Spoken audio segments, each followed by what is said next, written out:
Picture this. August 13th, 1944, somewhere in northern France. General George Patton is standing over a map in his 3rd Army headquarters, and what he's looking at should have ended the war right there. His tanks had just rolled into Argentan, a small town barely 15 miles south of Falaise, and ahead of him, trapped like animals with nowhere to run, were over 100,000 German soldiers. The noose was tightening, the enemy was broken, and Patton's armored divisions could reach Falaise in hours and slam that trap shut for good. Then the phone rang. It was General Omar Bradley, and the words that came through that line would haunt American soldiers for months to come. "Stop where you are," Bradley told him. "Do not advance beyond Argentan." Patton couldn't believe his ears. Bradley was ordering him to halt when victory was within arm's reach, when the German 7th Army was shattered and retreating in absolute chaos, when one more push would destroy them completely. "Let me go to Falaise, and we'll drive the British into the sea for another Dunkirk," Patton shot back, and he wasn't joking. He was furious beyond words that Bradley would stop him at this critical moment. But Bradley's order was final. 3rd Army would halt at Argentan and wait for British and Canadian forces advancing from the north to close the gap. Wait while thousands of Germans poured through the opening trying to escape. Patton hung up that phone and stared at the map again. 15 miles. That was all that separated his forward elements from linking up with Montgomery's 21st Army Group. 15 miles that would remain open for 8 more days. What followed wasn't just a tactical mistake. It was a strategic disaster that extended the war in Europe and cost thousands of American lives in battles that should never have been fought. The Falaise pocket didn't form by accident. It was the result of German stubbornness finally colliding with Allied aggression that broke through static lines. For 6 brutal weeks after D-Day, Allied forces had been stuck grinding through the Normandy hedgerows. British and Canadian forces under Montgomery fought savage battles around, while American forces under Bradley clawed through Bocage country meter by bloody meter. The Germans held every position until it became absolutely untenable. Then on July 25th, Operation Cobra smashed through German lines at St. Lo like a hammer through glass. Bradley's 1st Army, led by General Lightning Joe Collins, punched a massive hole in the German defenses, and Patton's 3rd Army poured through that gap and began racing east and south across France. Hitler then made possibly the worst decision of the entire campaign. Instead of ordering a fighting withdrawal to the Seine River where his armies could regroup, he demanded a counterattack. On August 7th, 4 panzer divisions attacked west toward Mortagne, trying to cut off the American breakout at its base. The attack failed completely within 48 hours. Leaving German forces exposed in a salient with Allied armies closing in from 3 sides. British and Canadian forces pressed from the north toward Falaise, while American forces wheeled around from the south and east. The pocket was forming, and by August 12th, over 100,000 German troops from the 7th Army and 5th Panzer Army were trapped in a shrinking area between Falaise and Argentan. Their only escape route was a narrow gap to the east toward the Seine River. Field Marshal Gunther von Kluge, commanding German forces in France, knew the situation was desperate. His armies needed to escape immediately or face complete annihilation. But Hitler's orders were to hold positions and continue fighting. Every hour that pocket remained open meant more Germans escaped. Every day of delay allowed them to regroup and establish new defensive lines. and the opportunity to destroy German forces in France was slipping through Allied fingers like sand. Patton's Third Army had covered over 200 miles in just 2 weeks since becoming operational on August 1st. His forces had liberated Le Mans and Al-Assa, and now Argentan, positioning themselves perfectly to close the Falaise pocket from the south. The German forces trapped in that pocket were in absolute chaos. Allied fighter bombers destroyed vehicles on every road. Artillery hammered German positions constantly. Units were mixed together, and communication was breaking down. It was a rout waiting to be completed. Major General Wade Hayslip's 15th Corps had taken Argentan on August 13th with minimal resistance. His reconnaissance units reported the road to Falaise was lightly defended, and the 2nd French Armored Division and 5th Armored Division were ready to advance immediately. Patton saw the opportunity with crystal clarity. If 15th Corps pushed north from Argentan, while Montgomery's forces pushed south from Caen, they would link up near Falaise and trap the entire German force in a classic encirclement maneuver that every military strategist dreams of executing. The distance was negligible. Argentan to Falaise was 15 miles of open country that Patton's armor could cover in a few hours under normal conditions. Maybe a day or two even with German resistance. But there was a problem, and that problem had nothing to do with military tactics. The boundary between Bradley's 12th Army Group and Montgomery's 21st Army Group ran right through this area. Allied planners had drawn that line to prevent American and British forces from accidentally firing on each other in the confusion of battle. Patton didn't care about boundaries drawn on maps by staff officers sitting in comfortable headquarters. He cared about destroying the German army while it was vulnerable and broken. He told his staff they had an unparalleled opportunity to win the war right here in August 1944, and they were going to let it slip through their fingers because of coordination problems and political sensitivities. Patton called Bradley and requested permission to advance beyond Argentan toward Falaise, willing to accept the risk of encountering Montgomery's forces if it meant closing that pocket and ending the war. Omar Bradley now faced the most consequential decision of his entire command. Let Patton advance and risk a friendly fire disaster, or halt and wait for Montgomery to close the gap from the north. Bradley was fundamentally cautious by nature. He had spent most of his career as a staff officer before taking field command in 1943, and he valued careful planning and coordination over aggressive improvisation. Patton's request to violate the boundary agreement went against every instinct Bradley possessed. There were legitimate tactical concerns to consider. American and British forces operated on different radio frequencies and used different recognition signals. If Patton's armor pushed north while Montgomery's forces pushed south, they might encounter each other in confusing circumstances where the risk of American tanks firing on Canadian troops or vice versa was very real. But the larger concern was political, not tactical. Montgomery was technically Bradley's equal in the command structure, not his subordinate. The boundary agreement had been negotiated between Eisenhower, Montgomery, and Bradley at the highest levels. Changing it required Montgomery's consent, and Bradley had already endured months of friction with Montgomery over command arrangements and resource allocation. Montgomery resented American dominance of the campaign and complained constantly about Eisenhower's broad front strategy.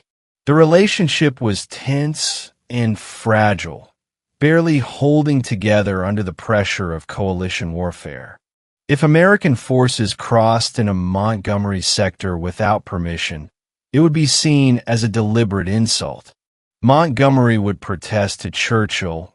Churchill would complain to Roosevelt, and the political consequences could damage the alliance at a critical moment when unity was essential. Bradley made his decision. He ordered Patton to halt at Argentan and hold position. Third Army would not advance beyond the boundary line. Montgomery's forces would be given time to close the gap from the north without American interference. It was the politically safe choice that avoided potential friendly fire incidents, respected the command structure and boundary agreements, and kept Montgomery's considerable pride intact. But it left the escape route wide open. Patton's response to Bradley's halt order was immediate and volcanic. "Let me go to Falaise, and we'll drive the British into the sea for another Dunkirk," he told Bradley on that phone call. And the comment was classic Patton, aggressive, tactless, and revealing his utter contempt for Montgomery's fighting ability. Bradley ignored the provocation and simply repeated the order. "Hold at Argentan, do not advance." Patton argued his case with every ounce of tactical knowledge he possessed. 15th Corps was positioned perfectly. German resistance was minimal. The road to Falaise was practically open, and every hour of delay allowed more Germans to escape through that gap. This opportunity would never come again. Bradley's answer was political, not tactical. Crossing the boundary without Montgomery's permission would create problems that went far beyond the battlefield. Better to wait and coordinate properly than rush forward and risk an incident that could shatter the alliance. Patton hung up that phone knowing he had lost the argument, and he called his corps commanders and issued the halt order with barely contained rage. Third Army would stop at Argentan and wait for Montgomery to close the pocket from the north. Thousands of American tanks sat idling along the road south of Falaise. Crews shut down their engines and climbed out onto the hulls, and they could hear artillery fire rumbling in the distance, could see smoke rising from German positions ahead. The road to Falaise was open right in front of them, but they weren't moving. They sat there and waited while their officers explained that coordination with Allied forces required patience. And those tankers looked north toward that gap and wondered why they were stopping when the enemy was clearly running. Patton paced his headquarters like a caged animal with that map spread out in front of him. The gap between Argentan and Falaise mocked him. 15 miles, that was all it would take. He told his staff they were about to make the most terrible mistake of the war, that they were going to let the German army escape because they were afraid of upsetting Montgomery's feelings. He wrote in his diary that night that the halt was a catastrophic mistake, that 15th Corps could easily advance to Falaise and close the gap completely. But the order stood, and he was certain Montgomery would not close that gap from the north in time. Patton's prediction would prove grimly accurate, but his protest had absolutely no effect on Bradley's decision. While Patton's forces sat idle at Argentan, Montgomery's 21st Army Group was supposedly advancing south toward Falaise to close the pocket from the north. The advance was led by 1st Canadian Army under Lieutenant General Henry Crerar, with British 1st Corps under Lieutenant General John Crocker attached. These were experienced formations that had been fighting since D-Day, blooded veterans who knew their business. But the advance was agonizingly slow. German forces defending the northern shoulder of the pocket were fighting desperately to keep that escape route open. SS Panzer divisions conducted fighting withdrawals, contesting every position before falling back to the next defensive line. The terrain favored defense. The countryside around Falaise was bocage similar to the hedgerows that had stalled the Allied advance in June and July. Every field was bordered by earthen banks and thick hedges that provided natural fortifications, and German anti-tank guns covered every approach with deadly precision. Montgomery's characteristic caution was evident in every aspect of the operational tempo. Canadian forces advanced methodically with heavy artillery preparation before each assault, keeping casualties as low as possible while measuring progress in hundreds of meters per day rather than the miles Patton's armor could have covered. By August 16th, 3 full days after Patton had been halted at Argentan, Canadian forces still had not reached Falaise. The town finally fell on August 17th, but even then the pocket wasn't sealed. The gap east of Falaise toward Chambois remained stubbornly open. Allied commanders recognized the problem, but coordination was incredibly difficult. British, Canadian, American, and Polish forces were all converging on that shrinking pocket. Units from different nationalities with completely different command structures trying to link up in confusing terrain while under fire. Montgomery later claimed the deliberate pace was necessary to avoid excessive casualties and maintain proper control of the operation, arguing that trying to close the pocket too quickly would have resulted in chaos and friendly fire disasters. But the slow advance gave German forces precious time to escape, and between August 13th and August 21st, the Falaise Gap remained partially open. During those 8 critical days, tens of thousands of German soldiers escaped the pocket. The gap itself shifted as Allied forces advanced from multiple directions. What started as a 15-mile opening between Argentan and Falaise became a narrower corridor between Chambois and St. Lambert, but never closed completely until August 21st, and by then it was far too late. German forces poured through that gap in absolute desperation. Soldiers abandoned their heavy equipment and fled on foot. Officers organized rearguard actions to hold Allied forces back while the main body escaped, and some units maintained discipline and withdrew in good order while others dissolved into complete chaos. Allied air power devastated those German columns with ruthless efficiency. Fighter bombers attacked anything that moved on the roads. Destroyed vehicles created massive traffic jams that stretched for miles, and dead horses rotted in the August heat, while burning equipment filled the air with thick black smoke. Pilots flying missions over the pocket reported they could smell the carnage from thousands of feet in the air. That stench of death mixed with burning rubber and fuel, creating an unforgettable horror. Drivers in those columns had to steer around wreckage because the roads were completely blocked, and some ran over bodies and equipment because there was simply no other way forward. The carnage was so intense that German soldiers abandoned perfectly good vehicles just to escape on foot because the alternative was sitting in a stalled column waiting for the next strafing run. Movement meant death from above. Staying still meant certain destruction, but the Germans kept coming anyway.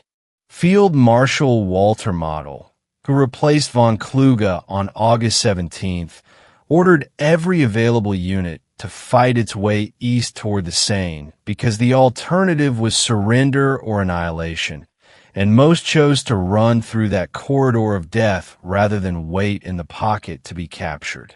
Polish forces fighting with the Canadians reached Chambois on August 19th, while American forces from Patton's army linked up with them at St. Lambert the same day.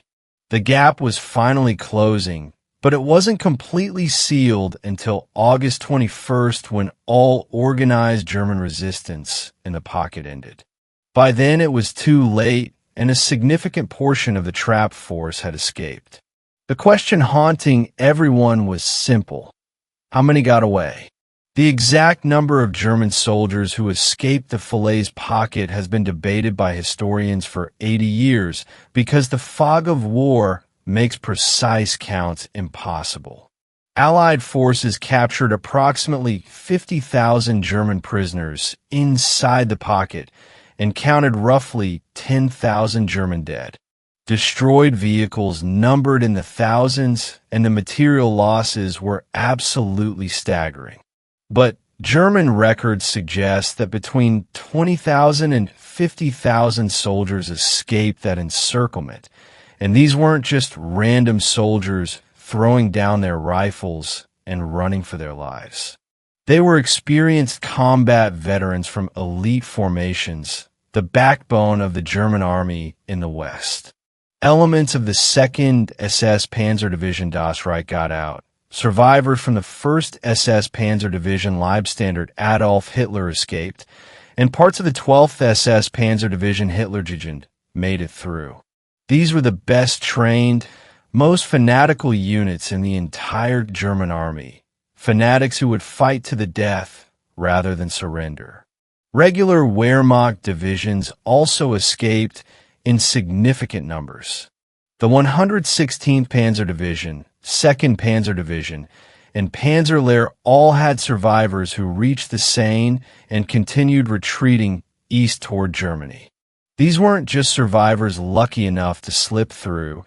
They were the core of experienced soldiers who could be used to rebuild shattered divisions. Officers who knew how to train replacements, NCOs who understood combined arms tactics, veterans who wouldn't panic under artillery fire. Field Marshal Model used these survivors to form new defensive lines along the Siegfried Line and the German border, and the soldiers who escaped Falaise became the nucleus of the divisions that would fight the Battle of the Bulge just 4 months later. The 1st SS Panzer Division would spearhead the Ardennes offensive. The 12th SS Panzer Division would fight in the northern sector. The 2nd SS Panzer Division would participate in the southern attacks, and the 116th Panzer Division would be committed to exploitation operations. All of them had veterans who had escaped through the Falaise Gap, and all of them would kill Americans in December. December 16th, 1944, German forces launched their last major offensive on the Western Front through the Ardennes forest. Over 200,000 German troops hit weakly defended American positions with complete surprise, and that offensive was spearheaded by SS Panzer divisions that had escaped the Falaise pocket just 4 months earlier. The 1st SS Panzer Division led the advance in the northern sector while the 12th SS supported them. These divisions had been rebuilt with new tanks and fresh troops, but their core was still those veterans from Normandy who knew exactly how to fight Americans. American forces in the Ardennes suffered over 19,000 killed in the Battle of the Bulge, with total casualties exceeding 80,000. It was the bloodiest battle the U.S. Army fought in the entire European theater, and many of those Americans died fighting German veterans who should have been captured or killed at Falaise. The SS officers who planned small unit tactics in the Bulge had learned their deadly craft fighting in Normandy.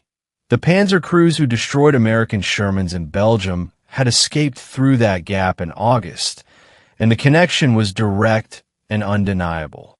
Every German soldier who escaped Falaise was potentially available to fight again. Not all of them made it to the Bulge. Some were killed in the fighting retreat to Germany, and some were assigned to other fronts, but enough survived to form effective combat units that would make Americans bleed. Patton recognized this bitter truth during the Bulge. His Third Army was called north from Lorraine to relieve the surrounded 101st Airborne at Bastogne. And as he fought his way through German resistance, he noted in his diary that many of the units opposing him were formations that had escaped Falaise. He wrote that he had told them they should have closed that gap in August, and now they were paying for it in American blood. The 2nd SS Panzer Division, which had fought at Falaise and escaped through that gap, was one of the divisions Patton's forces encountered trying to relieve Bastogne. The fighting was brutal and casualties were heavy on both sides. Bradley later admitted the decision to halt Patton at Argentan was probably a mistake.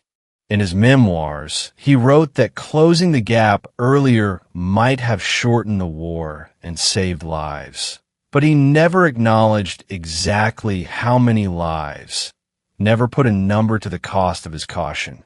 Bradley defended his halt order publicly by citing friendly fire risks, arguing that American and British forces converging on the same objective with different radio frequencies could shoot each other by mistake, and the explanation sounded reasonable enough to casual observers.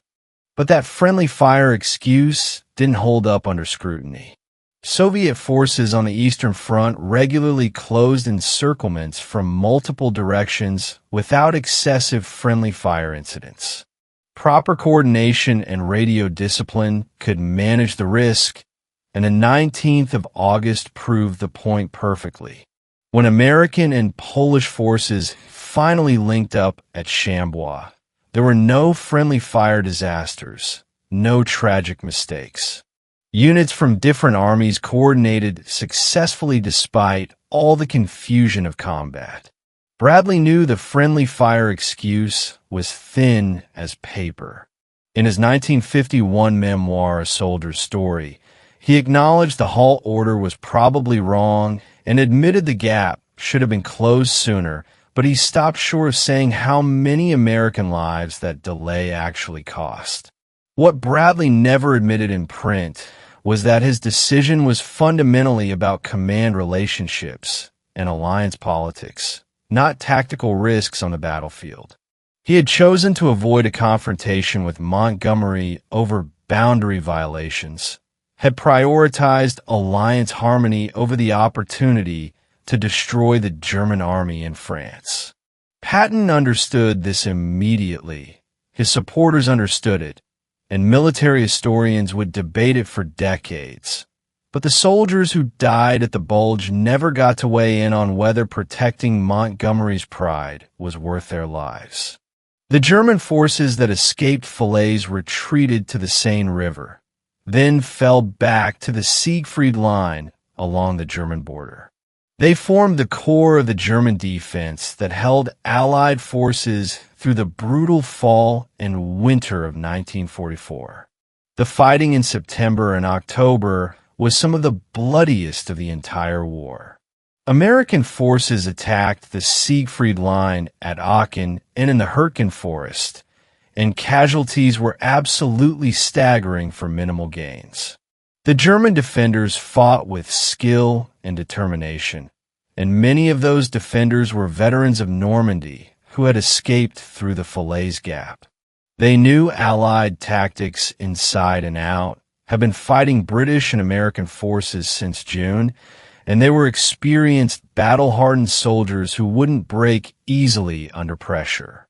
If the Falaise pocket had been closed completely in mid-August, those veterans would have been removed from the German order of battle permanently. The Siegfried Line would have been defended by hastily organized replacement units without combat experience, and the Allied advance might have reached the Rhine in 1944 instead of 1945. But that's just speculation and alternate history. What actually happened is that Allied forces ground slowly through German defenses at enormous cost in blood and lives. The war in Europe continued for 9 more months, and hundreds of thousands of soldiers died on both sides in battles that might have been avoided if that gap had been closed. Patton believed until his death that the Falaise Gap failure extended the war by 6 months. He argued that closing the pocket in August would have allowed Allied forces to reach Germany before German defenses could be properly organized, and whether he was right is ultimately unknowable. But the decision to halt at Argentan had consequences that rippled through the fall and winter campaigns like waves from a stone dropped in water. The Germans who escaped became the soldiers who defended every river crossing, every town, every defensive position on the long, bloody road to Berlin. Historians have debated the Falaise Gap decision for 8 decades now, and the arguments fall into predictable patterns based on whether you prioritize military efficiency or alliance politics. Those who defend Bradley's decision emphasize the genuine risk of friendly fire between converging Allied forces. Radio communication between American and British units was genuinely problematic. Recognition signals weren't standardized across national armies, and the confusion of combat in confined terrain could easily have led to tragic mistakes. They also point out that Montgomery's forces were already advancing toward Falaise from the north, so waiting a few days for proper coordination seemed reasonable at the time. The failure, they argue, wasn't Bradley's halt order, but Montgomery's painfully slow advance once the British and Canadians took responsibility for closing that gap. Those who criticize the decision argue that Patton's forces were positioned perfectly and the opportunity was simply too valuable to pass up. The risk of friendly fire could have been managed with proper communication and coordination. They insist, and the real issue was Bradley's unwillingness to challenge Montgomery's authority over that boundary agreement. They note that similar encirclements on the Eastern Front regularly involve Soviet forces closing pockets from multiple directions without excessive friendly fire incidents, proving the technical challenges were manageable if commanders prioritized effectiveness over political sensitivities. German commanders interviewed after the war were absolutely unanimous in their assessment. The failure to close the Falaise Gap was the biggest tactical mistake the Allies made in the entire Normandy campaign. Field Marshal von Rundstedt called it inexplicable, while Model said the escape saved the German army in the West from complete destruction. The debate continues today because both sides genuinely have valid points. Bradley's caution was understandable given the political realities. Patton's frustration was completely justified given the military situation, and the result was a compromise that satisfied neither military logic nor political necessity. The Falaise Gap failure extended the war through the fall and winter of 1944, and every week of additional combat meant more American casualties in battles that might have been avoided. In August 1944, there had been optimistic talk of ending the war before Christmas.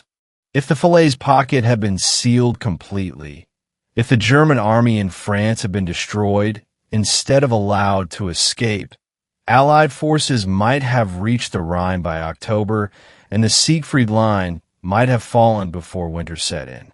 Instead, American soldiers who should have been home for Christmas 1944 were freezing in foxholes in the Ardennes, fighting the same German veterans they had let escape 4 months earlier. Instead of Christmas dinner with their families, they were dying in the snow. September through December saw some of the bloodiest fighting of the entire European campaign. The Hurtgen Forest battle alone cost 33,000 American casualties, men dying in dense woods for strategically questionable objectives. The Siegfried Line assaults cost tens of thousands more attacking fortified positions that should have been unmanned. These autumn battles are less famous than the Bulge, but they were fought against German forces that included veterans who had escaped Falaise, the experienced NCOs who trained replacement troops, the officers who organized defensive positions, the combat veterans who wouldn't panic under artillery fire. Every American killed in these battles had a family waiting back home. Every telegram from the War Department destroyed lives, shattered dreams, ended futures. Mothers who lost sons, wives who lost husbands, children who lost fathers. The aggregate effect of extending the war, even by weeks, was measured in thousands upon thousands of graves at military cemeteries across Europe. Patton understood this in deeply personal terms. He commanded the soldiers who fought through that brutal fall and winter.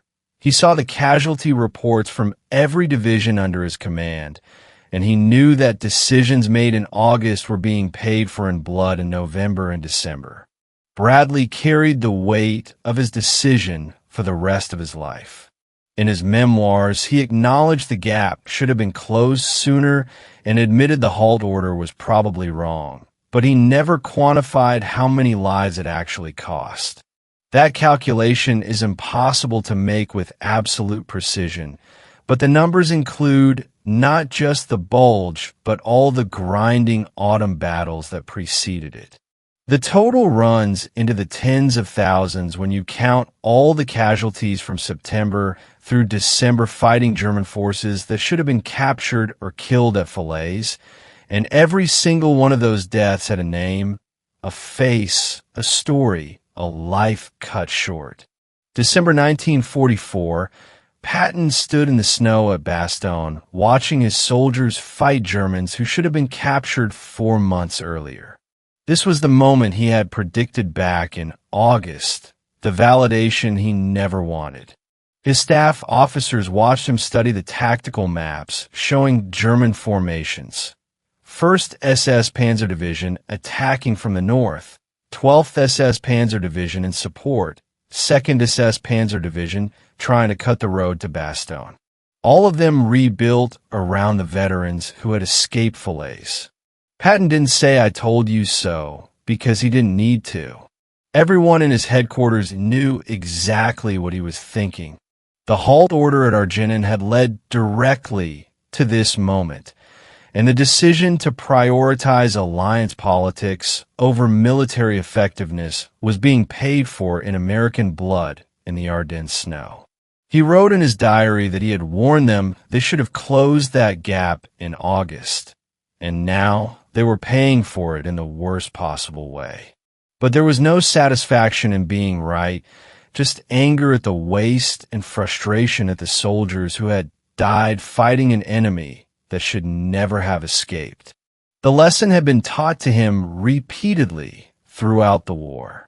In coalition warfare, political considerations override military logic every single time. The best battlefield commander doesn't always get to make the decisions that matter most, and soldiers pay the price for compromises made by politicians and coalition partners who never hear the bullets or smell the blood. He would carry that bitterness for the rest of his life, the knowledge that he had seen the opportunity clearly, that he had made his case as forcefully as he could, that Bradley had said no, and that thousands of Americans had died because of that decision. Being proven right 4 months too late didn't change the fact that he had been right when it mattered. One question remains and will always remain. If Patton had been given permission to advance from Argentan to Falaise on August 13th, could he actually have closed that gap before the Germans escaped? The tactical answer is almost certainly yes. 15 miles of lightly defended terrain against experienced armored divisions advancing at speed with air superiority overhead. The gap could have been closed within 24 to 48 hours at most. Whether that would have trapped all 100,000 Germans in the pocket is less certain. Some would have escaped before the link-up was complete. Some would have fought through the encirclement with desperate courage. But the vast majority and all their heavy equipment would have been forced to surrender. The strategic consequences would have been absolutely staggering. Without veteran survivors to rebuild divisions, German defenses along the Siegfried Line would have been dramatically weaker. The Battle of the Bulge might not have been possible at all without experienced SS Panzer divisions to spearhead it, and the war might have ended months earlier. But we'll never actually know because history only gives us one path. Bradley made his choice. Patton obeyed his orders like the soldier he was. The gap stayed open.